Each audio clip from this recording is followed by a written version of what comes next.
El último vagón, la película de Ernesto Contreras. Ernesto Contreras es uno de los directores más reconocibles en el cine mexicano y es además uno de los más inquietos. Ahora, a través de Netflix, acaba de presentar su película más reciente, El último vagón, un dramedy que tiene toques de película de maduración e incluso de cine de aventuras juvenil, pero que no por eso ignora representar con sus violencias y sus contradicciones a una sociedad tan compleja e igualmente inquieta como la sociedad mexicana.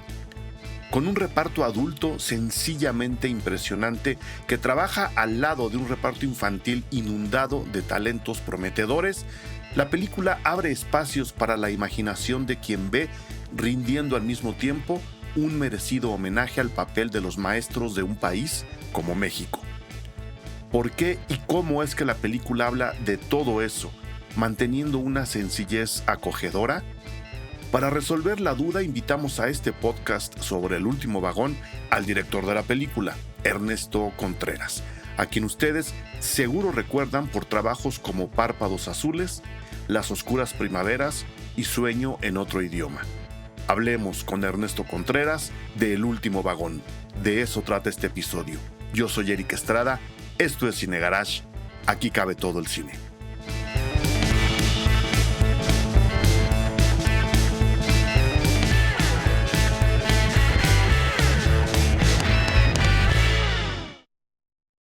Ernesto Contreras, uno de los primeros entrevistados, uno de los primeros invitados a los podcasts Cine Garage. Has estado con nosotros durante todo este camino, Ernesto. Quiero agradecértelo y quiero darte la bienvenida nuevamente a los micrófonos de Cine Garage para hablar de tu película más reciente. Ernesto, bienvenido, qué gusto verte. Igualmente, querido Eric, como siempre es un gustazo conversar contigo y pues nada, qué mejor que sea de un nuevo trabajo, una nueva película que estamos estrenando, así que encantado de estar una vez más aquí. Tú no paras, queridísimo Ernesto. Durante la pandemia y todo aquello, siempre estaba como el temor de qué está haciendo la gente, qué va a pasar después de que podamos salir de nuevo a la calle. Las plataformas se transformaron de una manera impresionante, ¿no? De ser apenas un pequeño trozo del entretenimiento de la gente, ahora son prácticamente parte fundamental. Eso acaba modificando los procesos de producción en particular de México, ¿no? Que creo que es uno de los productores de contenido para plataformas más grandes de Latinoamérica. Los directores van y vienen, los escritores también. ¿De dónde nace un proyecto como El último vagón? Que ya luego hablaremos de con qué otros cines nos conecta. Yo estaba muy conmovido viendo tu película. Antes que nada, felicidades. Sé que te lo han preguntado y sé que debes estar cansado de decir, esto se nos ocurrió tal, pero en el contexto de trabajar para plataformas, en este caso Netflix, tener un proyecto que tiene tu mano, pero que al mismo tiempo es distinto a los demás, ¿en dónde agarraríamos el origen del último vagón? Fíjate, me quedo, Eric, que, bueno, como sabes, las primeras películas, las primeras 5, han sido muy personales, han surgido de ideas y, digamos, tanto mías como de mi hermano Carlos, que ha sido mi guionista. Sin embargo, después de Sueño en otro idioma, bueno, como que se empezó a diversificar la cosa, empecé a trabajar con otros guionistas, y lo que no me había tocado, que es el caso del último vagón, es que directamente el estudio me contacta, me dice, oye, tenemos los derechos de este libro, ¿por qué no le echas un ojo a ver si te interesa, a ver si es algo que se te antoja, y platicamos? Y yo, bueno, pues encantado, como siempre, que ya sabes, estoy buscando historias, ideas, imágenes y todo lo que se me pueda atravesar por ahí, que se pueda convertir en una película. De inmediato leí el libro, El último vagón, que es una novela breve de Ángeles Doñate, una autora española. Y nada, de inmediato fue como una conexión de decir, sí, yo quiero hacer esto, ¿no? Tengo que decir que pues leo muchísimas cosas pues que la verdad digo, no es para mí, o no se me antoja, o no lo siento, o creo que no, mejor ni me meto por ahí porque no es algo que sienta.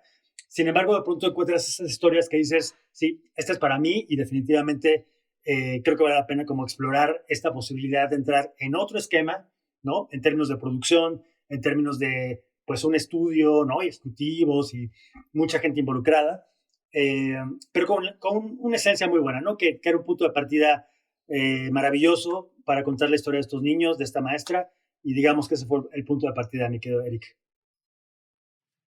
Ok, ya estaba a bordo Javier Peñalosa como guionista de la película, porque bueno, entiendo que un proyecto llegue a ti de esta forma y tú digas, sí, la historia me interesa, pero como dices, habías trabajado con tu hermano en cuestión de guión dirección, se diversifica un poco y ahora prácticamente te dicen, ¿te gustaría hacer esta película? No sé si Javier ya estaba a bordo, lo digo porque Javier es un escritor prolífico, ¿no? Tiene películas y series de televisión que la gente ha visto. Por ahí anda un guión que a mí me gusta, una película escrita por él que a mí me gusta mucho y que medio pasó desapercibida, que es No abras la puerta, de Humberto Hinojosa, ¿no? Un horror muy peculiar, muy urbano, pero creo que Javier también tiene esta habilidad de moverse entre géneros, ¿no? De él también es Camino a Marte, también de Humberto, que pues es una especie de comedia romántica, o sea, como que le entra a todos los géneros. Es también un escritor muy, muy maleable. No sé si él ya estaba a bordo o cómo se decide que esta es la mancuerna en la cual se va a apoyar todo el equipo para lanzar una película como esta. Sí, te diría que justamente una de las características de un proyecto como este es que de pronto hay ingredientes que ya están, ¿no? Sumados, ¿no? Factores que ya están ahí alineados. Y entonces, justamente, Javier era de los primeros que ya estaban, junto con los productores que son Rafa Ley y Mónica Bertis de Goo Films. Eh, Javier había hecho ya una primera aproximación, un primer ejercicio de cómo adaptar la novela a guión cinematográfico, pero bueno, la verdad es que a partir de que yo me sumo, fue un proceso creativo muy en conjunto, de muchísima colaboración, de muchísima comunicación. No nos conocíamos y la verdad es que fue padrísimo. Fue una complicidad inmediata, entender muy bien como por dónde teníamos que explorar. Como bien mencionabas, Javier tiene esta capacidad, ¿no? De comunicarse a través de los personajes, de escribir muy bien, en este caso, a los niños, ¿no? Entonces, Ujú. entre eso y que, bueno, una de las primeras decisiones que tomamos fue convertir a don Ernesto, que era el protagonista, el maestro que aparece en la novela, convertirlo en la maestra Georgina, mucho porque, pues, lo he comentado por ahí, mi mamá es maestra de primaria, dedicó 40 años de su vida a la docencia, así que para mí había una forma ahí de conectarme muy personalmente con la historia y de decir, yo conozco a esa maestra, yo sé cómo habla, yo sé cómo se mueve, yo sé cómo regaña, yo sé cómo apapacha, ¿no? Entonces, pues decidimos hacer ese cambio. El estudio lo aceptó de muy buena gana, o sea, les encantó. Y a partir de eso, bueno, ya fue como todo el proceso con Javier. Fueron varios meses de trabajo, de ir y venir en los tratamientos, hasta que llegamos al que nos parecía que era el ideal para filmar. ¿De qué año estamos hablando, Ernesto? Porque me gustaría también saber las condiciones del rodaje, nada más para contextualizar a la gente que nos oye. Digo, la película está disponible en Netflix, lo cual me hace pensar que está disponible en todo Latinoamérica. ¿Estamos de acuerdo? Está disponible en todo el mundo, mi querido Eric. Salió a partir del viernes Ah, pasado. en todo el mundo Sí, entró. Ah, bueno. Oh, va, sí, entonces es que luego con las regiones uno ya no sabe si nos pueden ver en Netflix España o no. Para toda la gente que nos oye allá, pues bueno, habrá quien conozca el libro. Y si no, es una historia muy sencilla en apariencia, ¿no? Que acaba luego teniendo muchas historias que se despegan de ella, que nos llevan a lugares bien, bien interesantes, pero sabiendo que se puede ver en todo el mundo. El último vagón, pues ya no platicaré mucho sobre la historia, pero sí me interesa el proceso de rodaje. Primero, porque Netflix, no sé qué tan acostumbrado esté a decirle a alguien, bueno, a alguien como tú también, o sea, no se lo dirá cualquiera, ¿no? Pero, don Ernesto, ahí están las cosas, cámbiele lo que quiera, haga usted su película, porque te la apropias varias veces por varios instantes en la película. Y dos, ¿cuál fue el proceso de rodaje? ¿Qué tanto les pisaba todavía la pandemia? Si hubo dificultad en ese sentido, ¿no? Yo siento la película muy orgánica, ya me dirás cómo estuvo también el rodaje en sí. ¿Qué tan atrás estamos hablando estos procesos con Javier? Hola, yo soy Eric Estrada, director editorial de Cine Garage, y vengo a invitarles a que se sumen a nuestro perfil Patreon en www.patreon.com/cinegarage. Al estar inscritos e inscritas, ustedes tienen acceso a una gran cantidad de contenido que ya hemos generado para ustedes y sobre todo al contenido que generamos a partir de este momento. Críticas a los estrenos en cines y en streaming, entrevistas, reportajes, cursos de cine, nuestro cineclub que está ahora mismo en activo y por supuesto, y se los agradezco, se convierten en parte fundamental para que estos podcasts Cine Garage se sigan produciendo y se sigan escuchando en todo el mundo. En esta ocasión, mil gracias a Rafael Mustieles, Nemo Atreides, David Martínez, Catherine Mondragón, Miguel Pulido, Ariel R., Citlali García, Mauricio Ibáñez, Mario Muñoz, César Marmolejo. Ellos, ellas ya disfrutan de todo lo que generamos ahí adentro del perfil Patreon, de todo lo que generaremos a partir de este momento y les invitan a que se sumen y sean parte de esta comunidad y sobre todo que con su inscripción ayuden a que los podcasts Cine Garage se sigan produciendo. Súmense en www.patreon.com/cinegarage.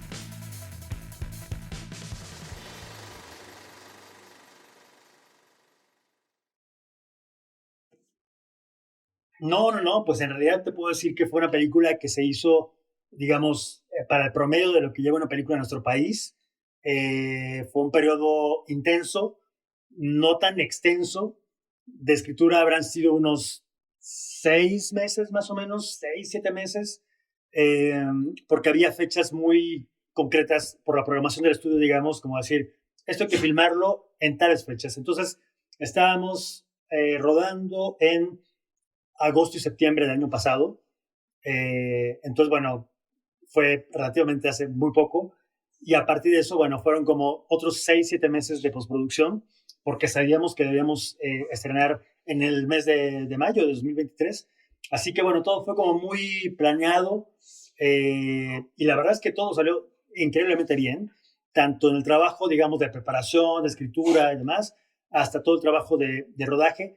No nos tocó ya, o sea, fue justo ya después de la pandemia, por decir, ¿no? Ya no estaba tan Uh-huh. presente. Sí, había obviamente los controles sanitarios, los exámenes, el cubrebocas y demás, pero no como cuando hice mi trabajo anterior, que sí era una locura estar en plena apocalipsis, ¿no? Por eso te lo preguntaba. Y luego, pues tienes un reparto, bueno, no solo los actores ya conocidos y profesionales que encontraron para el reparto, Adriana Barraza, Fátima Molina, ¿no? Blanca Guerra, Jero Medina, ¿no? Que están ahí haciendo los personajes, digamos ya, Leonardo Alonso, que es uno de mis actores favoritos, tiene un pedacito ahí en la película, pero había que componer hablando de una escuela, yo le llamé ranchería cuando escribí sobre la película, ¿no? Pero es un poblado apartado en México, ahora me meteré más en eso, que retrata muchas cosas a través de los ojos de distintos niños. Componer esos repartos luego es bien complicado, Ernesto, y te quiero aplaudir que lo hayas hecho y que lo hayas hecho con estos niños y estas niñas en particular. Hay ahí varios talentos en desarrollo y no sé si los elegiste por eso o simplemente porque para este momento te funcionaban. Mira, fue un proceso muy lindo de casting. Eh, Como siempre, bueno, ya sabes, a mí me interesa sobre todo como el ensamble, ¿no? Como decir, ok, El en conjunto. este caso, por ejemplo, bueno, pues yo creo que ha sido de las experiencias más enriquecedoras tener a actores y actrices de tan diversas generaciones. En el caso de los más jóvenes, se abrió un casting, yo quería que fueran actores, digamos, muy espontáneos, muy frescos. Comenzó la búsqueda en Tlaxcala directamente, que fue donde filmamos gran parte de la película.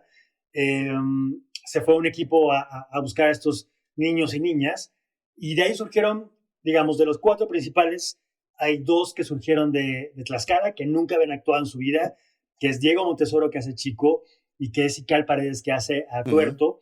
Y en el caso de Ical, que lo hace Carlos Isaac, y de Valeria, que lo hace Frida Cruz, ellos dos ya tenían cierta experiencia tanto en alguna película por ahí como en alguna cosa en televisión. Carlos Isaac, por ejemplo, lo que hace Ical, pues es el niño, el pequeño niño, estaba muy chiquito, secuestrado de Chicuarotes, ¿no? Que estaba muy, muy, muy Sí, chiquito. sí, sí. Entonces, bueno, ahora, pues pienso que los 4 estaban así como en el punto exacto para hacer esta película. Ahora que los vi recientemente, bueno, ya crecieron, ya no tiene nada que ver, Sí, claro, ya. porque crecen rapidísimo, pero fue muy bonito como ir encontrando cada una de estas presencias, ¿no? Para formar este ensamble, ¿no? De estos 4 amigos. Estaban los demás chicos que varios de ellos del grupo salieron también del casting, o sea, varios de ellos audicionaron para los diferentes personajes y no quedaron los principales, pero bueno, estuvieron en el salón de la maestra Georgina. Y así. Entonces, finalmente es como por un lado, una cosa muy de intuición, digamos, como de ir viendo, ¿no? Por ejemplo, Diego Montesoro, que hace Chico, desde que vi su video, la primera vez que mandaron su video, vi miles de videos, pero vi a este güero así como medio desgarbado y como mal encarado, es un pan, Diego es un pan, ¿no?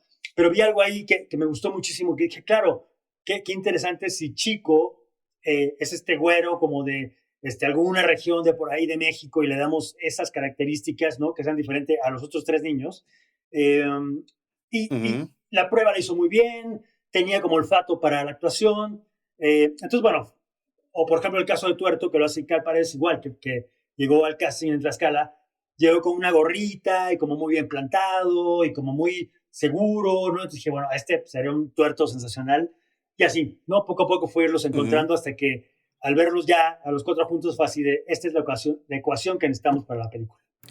¿Y qué ecuación era esa? O sea, ese conjunto que querías que comunicara, porque de nuevo, vemos a este microméxico, le voy a llamar así, que retratas en la película a través de sus ojos, pero luego este equipo de personajes también tienen un diálogo con la maestra, que como dices, es un personaje que te apropiaste y que sabías que a través de eso querías comunicar. ¿Cuál era la idea de este conjunto en particular? Que creo es el único conjunto que tenemos. Los demás están los padres de Ical, por supuesto, ¿no? Y el grupo de actores mayores, pero ellos no funcionan como equipo y estos chavos sí. ¿Cuál era esta ecuación? ¿Qué es lo que estabas buscando comunicar a través del trabajo conjunto de ellos?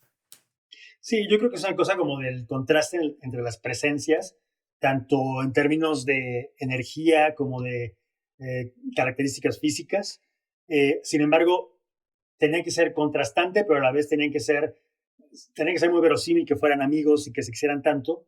Así que, digo, no fue fácil. La verdad es que probamos muchas combinaciones con muchos chicos, actores, actrices, hasta que fue como decir, son ellos, ¿no? Son ellos 4. Eh, entonces, se hizo un taller para preparar, para romper el hielo, para que hubiera esta convivencia. Hubo varias sesiones con Mante, que es el perrito que hace Quetzal, ¿no? También para que hubiera una El perro. cercanía al perro. El Entonces, perro. pues nada, es como un espacio de preparación, de sentir que efectivamente puede darse esa química en pantalla también, ¿no? Que es lo más importante, obviamente, y que nos mostrara como esos rostros de México también, esos rostros vamos, de lo que es nuestro país, nuestra cultura, y eso, mi querido Eric, o sea, como básicamente yo me guío mucho por la intuición, insisto, y decir, es esto, qué colores, qué sabores, qué olores, qué texturas, con esos personajes y con los demás. O sea, el circo también fue muy bonito como conjuntarlo, ¿no? Como hacer ese ensamble de esos personajes que andan ahí de pueblo en pueblo con Blanca Guerra y con Nova Coronel y con Juan Luis Medina, y, en fin. Entonces, es eso, como ir siempre lo veo como entre rompecabezas y como un óleo, ¿no? Al que le vas poniendo colores. Y es de las partes más emocionantes, me parece. O sea que es un volado, Ernesto, lo que haces con este tipo de contrastes, ¿no? Tú me dices, yo necesitaba los contrastes entre los personajes, pero no me dices para qué. Entonces yo creo entender que de alguna forma te estabas jugando, tanto creativamente como a nivel discursivo, juntar estos elementos que a ti te comunicaban algo y que sabías que contrastaban, que era tu idea principal, como para a ver qué tanto les exprimimos. Es un método que has llevado además a lo largo de tu carrera, que aquí, de nuevo, se convierte en un gancho para apropiarse un proyecto que te pusieron en el escritorio. Es un volado a nivel creativo, ¿no? Pues yo creo que es un acto de fe y que, Es que tú eres pero lo más fino que sientes, yo soy de volados el merengueros, tú volado, eres de es un salto de fe, albur. ¿no? Tú, No, fíjate que yo diría que lo sientes, ¿no? Y que cuando vas conociéndolos, cuando conversas con ellos, cuando los escuchas, cuando sabes cómo se comunican, cuando sientes esas energías. Y claro, obviamente empieza a haber dinámicas, ¿no? Algunas improvisaciones, por ejemplo. Entonces dices, sí, ¿hasta dónde podemos llevarlos? No olvidemos que, bueno, finalmente son chicos muy jóvenes, ¿no? Ujú, ujú. Me parece que en ese momento la más pequeña era Valeria, que tenía 9 años, por ejemplo. Entonces, eh, bueno, pues también, obviamente, se trata así de tratarlos como, yo los trato como profesionales, pero también siempre con la conciencia de que, bueno, tienen tantas horas de trabajo, se cansan, se ponen nerviosos, se aburren, ¿no? Y después tú, al día siguiente llegan ya con toda la pila puesta. Entonces, bueno, sí, o sea, creo que ese es el tipo de riesgos que hay que asumir en un proyecto como este y que me parece que si no se asumen y si te vas más a la segura, entonces pues no sale como tiene que salir, ¿no? Entonces No, hay que se aventarse claro. enfría. Sí, no hay que Exactamente. aventarse el clavado, porque si no la cosa se enfría Así es. durísimo y aquí necesitabas, creo, ¿no? Mucha pasión, que la película también habla de pasiones. Por el otro lado, decías, la novela está ambientada en España, la película está ambientada en México. Apenas, me voy a atrever a decir que apenas está ambientada en México, uno lo identifica, ¿no? Y uno dice, claro, esto es Pueblo de Madera y esto es Juan Antonio de la Riva y por ahí podemos ubicar un poco en dónde está ambientada la historia, pero creo que apenas se menciona México ya muy tarde en la película y ahí se ve una bandera como decir, sí, sí, estamos aquí, pero la película en ese sentido es muy abierta. Tan abierta como el tiempo en el que ocurre, ¿no? Tiene una temporalidad que nos dice, a ver, queremos hablar de más de lo que están viendo. ¿Qué tanto se transporta de la novela a estas ideas que yo creo haber detectado, Ernesto? Fíjate que, bueno, nada más comentar que la novela, a pesar de estar escrita por una autora española, sucede en México. Ah, mira, Sí, digamos, eh, es algo que le pasó a la autora, como ya, alguien le regaló una fotografía de un grupo de alumnos afuera de un vagón que funcionaba como escuela, y a partir de eso ella escribe la historia. ya, Pero ya. evidentemente, bueno, de esa visión, digamos, de Ángeles, hubo que aterrizarla, por supuesto, a algo mucho más mexicano. Originalmente la novela pasaba como en la Secretaría de Educación Pública en la Ciudad de México y luego iban a este pueblo. Entonces nosotros Ok. dijimos, no, más bien concentremos todo en este estado, ¿no? Como que sea la Secretaría, pero del estado, y vamos a contener un poco más todo para que sea, por un lado, más verosímil y por otro lado, para que también tenga todo una misma, pues un mismo tono, un mismo sabor. Por un lado y por otro lado, efectivamente nos interesaba mucho la atemporalidad, ¿no? Como, bueno, por las cosas que pasan en la película, era importante que no se ubicara muy bien en qué año exactamente, pero bueno, pues no hay celulares, no hay computadoras, no hay internet, afortunadamente, así que eso nos daba Afortunadamente no, como... pero mañosamente la ropa también es muy atemporal. Hay palabras por ahí que ahora ya no se usan y que están metiendo. Creo que lo hicieron demasiado, o sea, lo hicieron, estoy diciéndolo como un piropo, lo hicieron muy conscientemente. Sí, sí, sí, bueno, también el hecho de filmar, digamos, en lugares como eh, Oriental, que está en Puebla, o Tequexquitla, que está en Tlaxcala, nos daba la oportunidad como de estos paisajes increíbles que, bueno, Ujú. existieron y han existido siempre y espero que sigan existiendo, y eso ayudó mucho a la temporalidad, por supuesto. Como para abrir el discurso, yo lo detecté así, ¿no? Están como no ubicando un México en particular, sino a varios Méxicos, como para hablar o por lo menos dejarnos imaginar muchas cosas alrededor de las aventuras de estos personajes infantiles. Te lo digo porque yo a la hora de ver la película, pues sí detectas, y también lo digo como una gran cualidad del último vagón, sí detectas que están hablando de un México convulso, aunque no lo vemos. Sí detectas que están hablando de un México complejo, dibujado en los estratos sociales que están como en segundo plano detrás del grupo de niños, pero no por eso menos presente. Sí detecto que están inyectando esperanza en un México nuevo, sin necesidad, ¿no?, de meternos en el sueño aspiracional de los niños. Está todo muy bien matizado y creo que a la hora de abrir el tiempo, eso deja que el discurso esponje, Ernesto. Te lo digo de nuevo como una gran cualidad de la película. Sí, Eric, muchas gracias. Efectivamente, queríamos que estuviera como ese telón de fondo, ¿no? Están pasando cosas, por supuesto ahí están los contrastes, ahí están las injusticias, ahí está el Ujú, abuso, ¿no? Pero digamos, decidimos concentrarnos básicamente como en este primer plano que es, pues, qué pasa con estos niños y qué pasa con sus propios conflictos, ¿no? Y con, de pronto por ahí hay algo de maltrato, ¿no? O explotación, digamos, con uno de los personajes. Eh, por otro lado, bueno, pues hay como, sí, bueno, como buenos niños, pues como la ilusión de crecer y de aprender y demás, pues, pero finalmente, como bien dices, la cuestión social es ese telón de fondo que está por ahí, se percibe, ujú. ¿no? Y asumimos que en algún momento tendrá sus consecuencias, pero bueno, está un poco off screen. Sí, no, o sea, les afecta y todo, pero bueno, es como parte de la transformación que estos niños están sufriendo, ¿no? La maestra ya está mayor, no todos están en el mismo grado escolar. A mí la verdad, ese manejo me simpatizó mucho.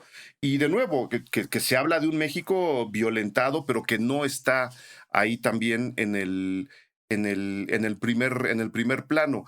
Y pues bueno, de nuevo los paisajes, Ernesto. Creo que para variar, tus paisajes también están como diciendo, esta es una película de Ernesto Contreras, ya que los mencionas. No sé qué tanto filmaron en lugares muy cercanos geográficamente, ahora que lo mencionas, pero no sé qué tanto buscaron esos paisajes para decir, esta parte la filmamos aquí, esta parte la filmamos acá. Totalmente.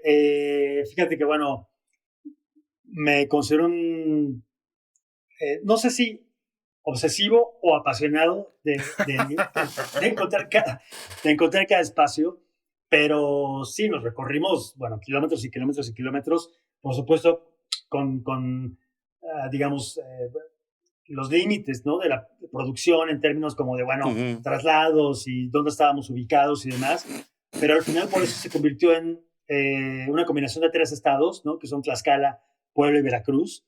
Eh, y sí, cada espacio, bueno, cada espacio, cada actor, cada extra, cada todo está pensadísimo, reflexionadísimo, discutidísimo y muy importante es que, bueno, en este caso eh, la alianza, digamos, la complicidad con Antonio Muyo Hierro que hace el diseño de producción y con Juan Pablo Ramírez que hace la fotografía, fue un encuentro creativo fantástico en el que los tres estábamos en la misma frecuencia, los tres sabíamos que podemos encontrar esos espacios y también ir adaptando ciertas cosas para que funcionaran para la película, como por poner un ejemplo. En el guión se hablaba de un puente en el que los chicos iban a ver ahí el tren pasar, ¿no? ujú. Pero cuando encontramos este lugar increíble en Tlaxcala, que es esta noria, ¿no? Que es como esta torre medieval ahí en medio de la nada, dijimos, no, bueno, pues más bien, en lugar de que sean en un puente, pues vamos a subirlos a la noria, ¿no? Y ese tipo de decisiones que finalmente van construyendo este universo, ¿no? Y nos van dando esa posibilidad visual, dramática también, de contar la historia y de que sea muy característica, pues, ¿no? Que la película tenga su personalidad, ¿no? En tanto, por ejemplo, también el circo. El libro hablaba de un circo, en un principio habíamos hablado de un circo muy tradicional, y luego dije, no, la verdad es que no se me antoja una carpa, ¿por qué no buscamos otro espacio? ¿Por qué no intervenimos alguna de las estructuras? y fue justamente como se resolvió, ¿no? Con una estructura del ferrocarril, en la misma estación de tren, parte del taller, digamos, ahí fue donde Antonio Murillo Hierro lo transformó en este circo maravilloso, ¿no? Y entonces es eso, como simplemente ir, yo diría, sintiendo mucho cómo contar la historia y que con los elementos que empiezas a toparte durante el scouting, durante toda la preparación, empezar a hacer como ese, pues sí, rompecabezas, ese pastel, a veces también digo, ¿no? Como de poner todos los ingredientes y nada, padrísimo. La verdad es que filmar en esos espacios fue increíble. Claro, me imagino. Y luego, como dices, el personaje de la maestra, que era un maestro en la novela, tú te lo apropias, ya nos dijiste por qué. Hay muchas películas de maestros y niños en México. No sé si extra al conocimiento y a la relación con tu madre, con su profesión, con lo sacrificado que es ser profesor en el mundo, en México, y que tú lo viviste ahí en primer plano. No sé si revisaron otras historias de maestros en el cine mexicano, o fuiste solo por la inspiración personal en la relación con tu madre. Fíjate que yo tenía muy presente algunas películas que me gustaban muchísimo, que hace años que no veía, como Madadayo de Kurosawa, Sí, o Regreso a casa, no me voy a acordar el nombre del director chino, pero bueno. Eh, y por supuesto, Stand By Me, ¿no? Que también era lo primero que se nos venía a todos a la cabeza. Después, bueno, la historia no tiene nada que ver en realidad, pero digamos, y de cine mexicano, te puedo decir que no tanto, porque no tanto.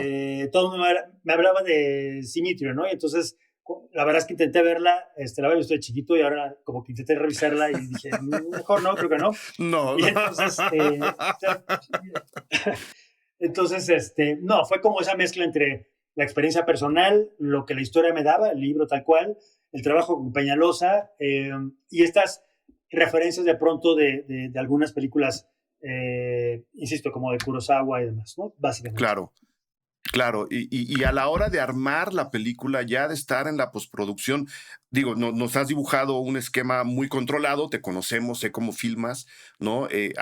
Cuadriculas mucho las cosas para que efectivamente funcionen, pero eso, no sé qué tanto material te hizo desechar, o estaba todo ya tan medido por ti y por tu equipo, que a la hora de montar la película estaba prácticamente hecha. Por tu sonrisa, creo anticipar que la película estaba prácticamente hecha cuando terminaron de rodar.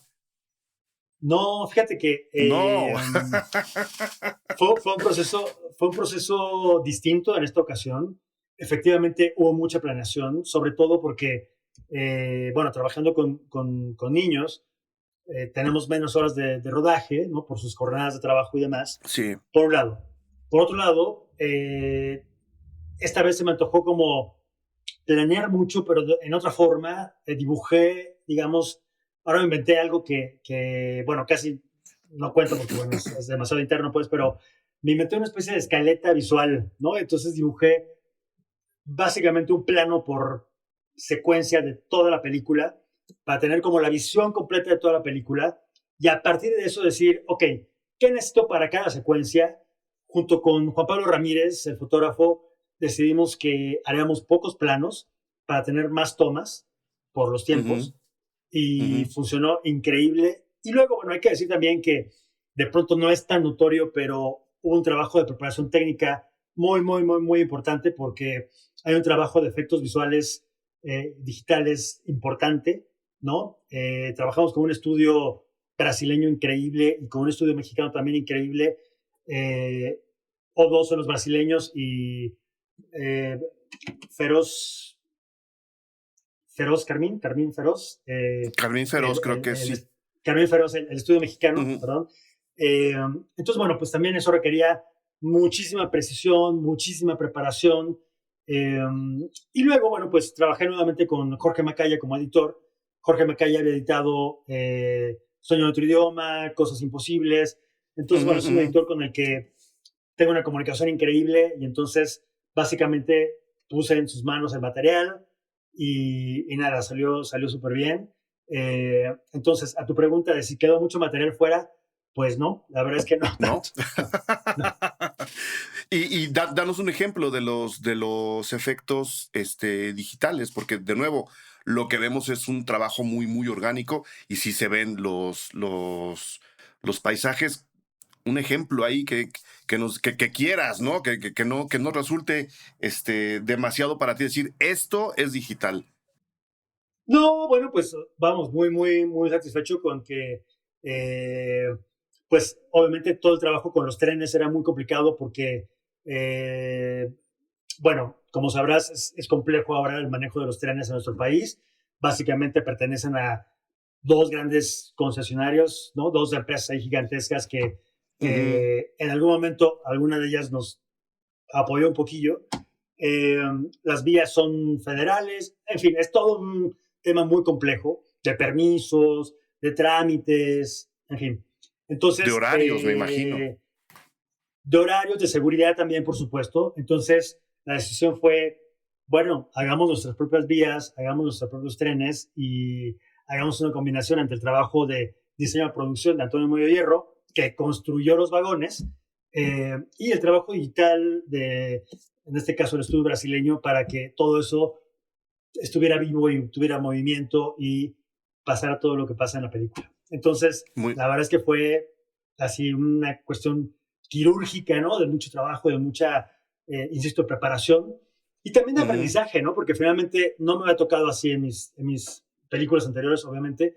Entonces fue como decir, ok, ¿cómo le hacemos? ¿Cómo le damos la vuelta? ¿Cómo resolvemos? ¿No?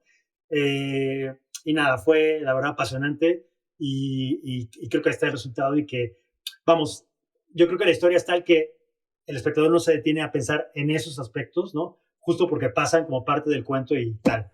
Otra claro, parte importante es que, pues, vivimos en un país con una enorme modernidad, ¿no? Por todos lados. Entonces, bueno, la modernidad está ahí, ¿no? En antenas, en tinacos, en autos, pues, bueno, todo eso se eliminó, ¿no? Entonces, bueno, borrarlo.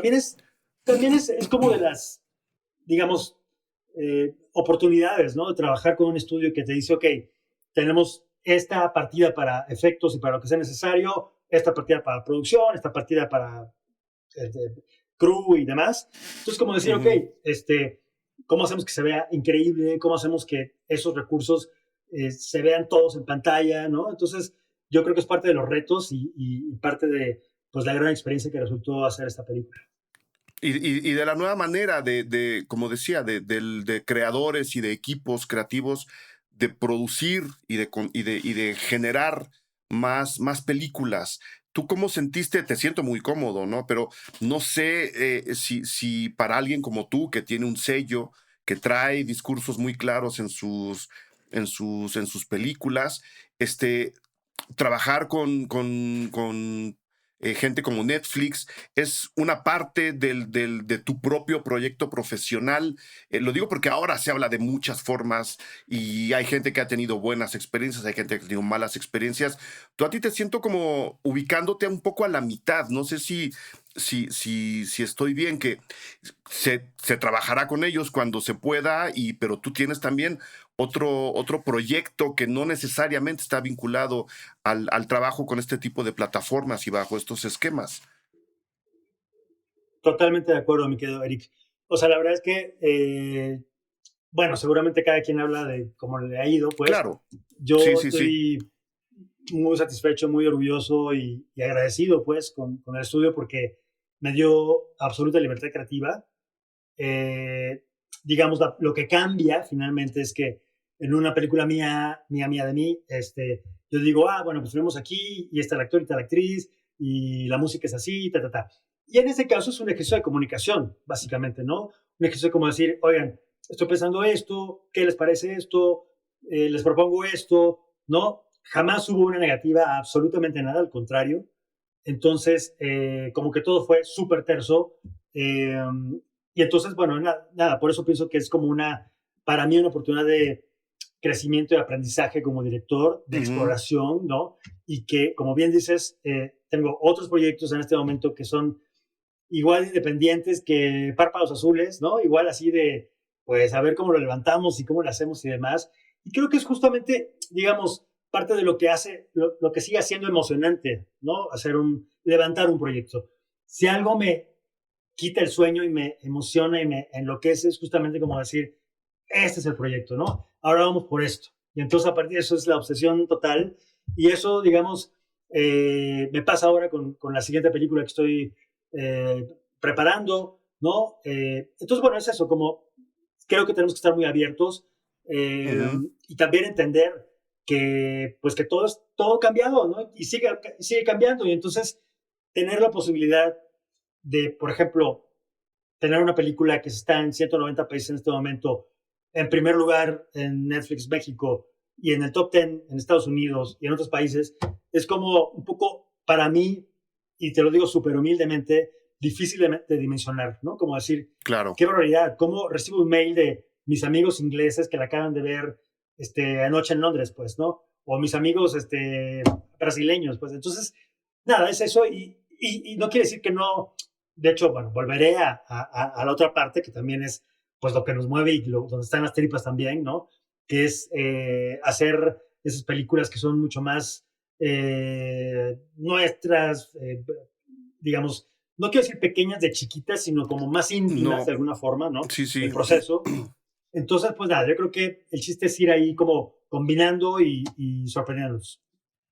Pues ojalá el equilibrio que tú estás disfrutando ahora se expanda y llegue a más creadores y a más equipos, ¿no? Porque creo que ahí hay un esquema que por lo menos la industria mexicana está aprendiendo a aprovechar, pero que como dices, siendo un proceso de cambio, todavía hay algunos baches ahí, ¿no? Yo creo que entre más se realicen este tipo de ejercicios de buenos equipos, buenos creadores, buenos narradores, con el apoyo, el soporte y las demandas, ¿no? De una plataforma como Netflix, porque tienen sus demandas, nada más faltaba que no las tuvieran, ¿no? Pues por algo están metiendo parte del dinero, encuentren la manera de incluir en algún momento gente que está contando historias para permitir que el otro lado de la industria también camine por sí solo. Creo que, como dices, es un proceso de cambio y el último vagón es justo el ejemplo de lo que se puede lograr con colaboraciones orgánicas y humanas como